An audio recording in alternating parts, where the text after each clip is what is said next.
Good morning. Thought I would get into Bristol a little bit for our notes. Don't forget that our first center for country music would have been Asheville. You're looking when Ralph Peer is there. You're looking 1925.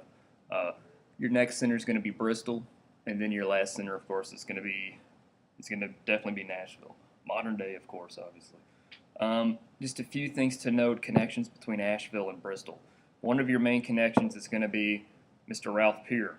He's in Asheville. He does some recording in 1925. He hears about the Carter family in Bristol, and he goes there and he records them in 1927. The Carter family is a big deal. They're definitely one of the biggest deals in American music history. What they bring to the table is a broader palette, if you will, when it comes to instrumentation.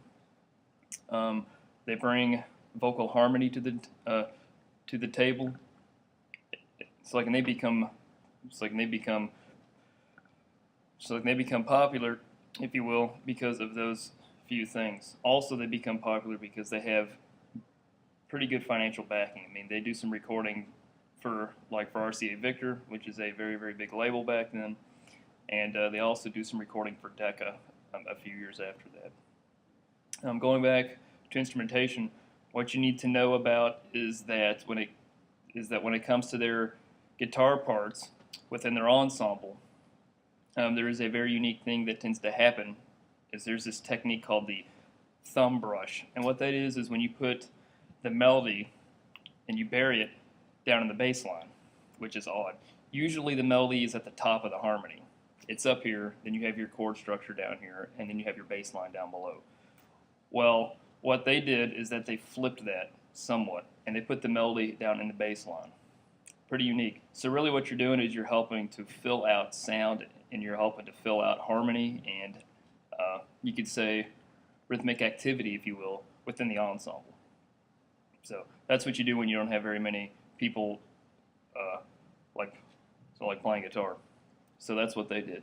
Pretty unique way of looking at the instrument.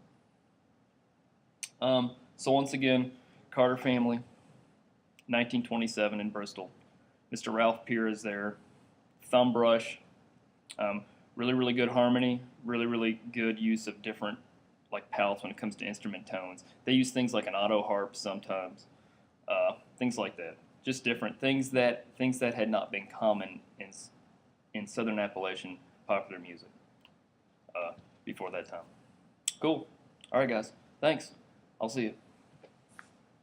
Bye.